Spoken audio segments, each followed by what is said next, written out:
What is going on, Swoopers? Welcome back to another episode of Swoop Luke. In this episode, I'll be telling you guys my 5 players that I'm most excited for this season. Let's get into it.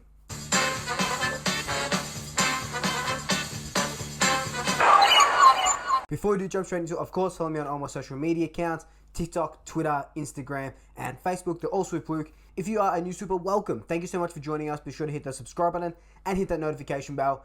If you are a returning Swooper, welcome back. Thank you so much for rejoining me. Let's get into this top 5 list. So, honorable mentions, Isaac Quaynor. He's not on the list. I've been excited for him since his debut. I guess you can call it a debut in the JBL game a couple of years ago against Fremantle. Was very excited for him then, and he's just going to take the competition by storm this year. Just signed a new contract extension, 3-year contract extension as well, which is very, very nice. I'm excited for Ginnivan. I'm excited for Bo McCreary. I had to whittle it down to 5, but those 2 players, they're going to be forward dynamos for us. Think of, kind of like what Jared Blair did. I know not a lot of people like Jared Blair, but he was a sneaky forward pocket, maybe like a Didac as well. That's more a Ginnivan type. Bo was just, a tackling and pressure machine. But anyway, without further ado, let's start with this list. So coming in at number 5, we've got Charlie Dean. Such an exciting prospect. Yes, he was picked up in the rookie draft, but he looks every chance to make his debut this season. I've been calling for it for so long. With Jordan Roughhead getting older, Jeremy Hale getting older, we don't have that full back that we really need. Now, does Charlie Dean really fit those parameters of being a full back? He did win the best and fairest in the VFL playing for Williamstown. He reminds me more of a Darcy Moore type, but that's not to say that he can't play that fullback and shutting down roles once he puts a little bit more size on him as well. But I think learning from Darcy, learning from Ruffy, learning from Howe, I think Charlie Dean, most days, going off what I've seen from training and what people I've talked to, I think he gets picked in front of Magin, and Magin is just used for depth. Of course, being a rookie, he has to get promoted to the senior list via an injury or something like that. So we'll wait for that day. But I do think he's going to debut, and just the footage is just so exciting. He seems like a humble kid, and love the mo, love the name, and yeah, I just can't wait to see him run out at the MCG. So the next guy I've got here is Ash Johnson. Picked him up in the mid-season draft last year. I think that Johnson is going to be really, really special. A tall forward. He played for Sturt. Well, that's where we picked him up from.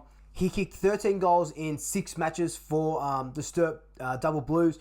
And his athleticism, second to none. He was picked 3 in that mid-season draft. So he went pretty high, obviously because we finished that low. But he went pretty high. A tall forward like we've been crying out for.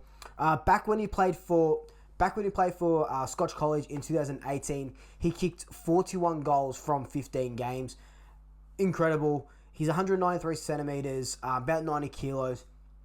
Again, same sort of boat that Charlie Dean is in. Could put a little bit more muscle on maybe just to outbody those big defenders. But like I said, he's that tall forward that we have been crying out for. Maybe not the Jeremy Cameron type, maybe not the Tom Hawkins type, but an athletic, tall forward that can take good marks, high marks, and kick a goal. Exactly what we need. You can probably ask any other Collingwood supporter, and they would have Ash Johnson in their top 5 list of players they're most excited to see this year as well. The next guy I've got on this list is Reef McKinnon. I had the pleasure of interviewing Reef a couple of years ago before his draft year. He went, I think, 23rd. Yeah, he went 23rd in the 2020 national draft. He was a part of the NGA, obviously the Collingwood Next Generation Academy, with the likes of Nick Dacos. Isaac Quaynor was in there as well. I think Will Kelly might have been in there. You'll correct me if I'm wrong. Reef was hampered by injuries last season. I thought he was going to get a debut in one of the last games. Robert Harvey didn't select him, but that's fine.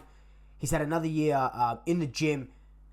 From all the training footage, and I went to training a couple of weeks ago, and he was one of the kids that's impressed me to no end.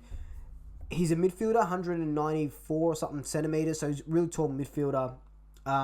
Does he get a go in the midfield this year? I don't think so. I think he'll play more of a half forward type role if he comes in, with stints in the midfield.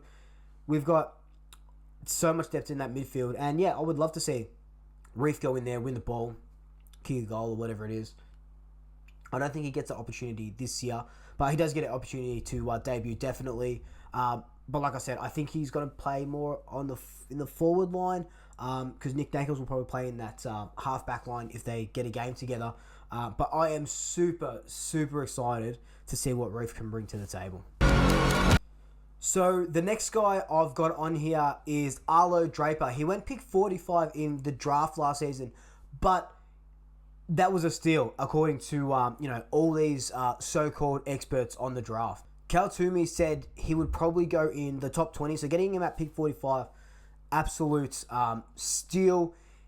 He's been touted as one of the classiest players in that draft pool. Classy midfielder that can push forward. Same issue as Reef. I think we've got too much depth at the moment in the midfield. With still penalty pushing through. Then we've got Taylor Adams, Steele side bottom, the Dacoses and the like. So I think that if Arlo does play, he stays in the half forward line and pushes into the midfield, maybe for a couple of stoppages or whatever. But he can kick a goal, which is really nice. Oozes class, and that's what we absolutely love to see. Will he get a debut this season? I think that kind of depends on how we're going. Maybe towards the back end of the year, if we're no shot at making the 8, we start playing these new kids, getting them used to that sort of AFL pressure. But we will see him a lot in the VFL, and there's going to be a bunch of videos and stuff like that from training and from the Collingwood VFL side, and that's where these kids are really going to shine.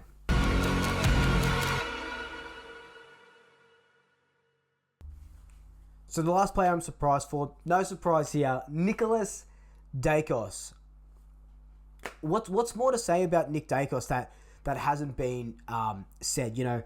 I post something on Instagram and say, of Nick Dacos and say, father, son, this and that. And you get 100 comments saying, don't put too much pressure on him. This is what happened to Jack Watts. This and this, this and this. He's not the savior. It's just like, calm down. He's a top 5 pick for a reason. Could have been number 1, but that's we've already talked about that.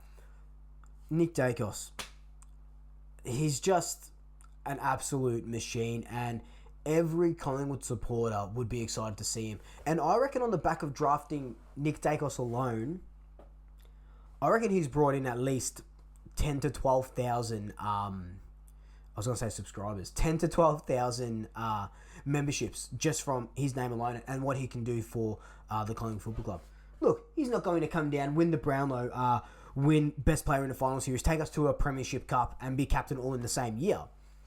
But we're going to be able to see the class that he brings, his elite kicking skills. You see it all the time in all the videos that the Collingwood media team posts.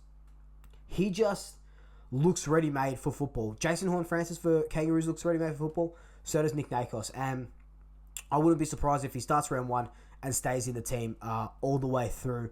And he probably will fight for the AFL, the NAB AFL Rising Star as well.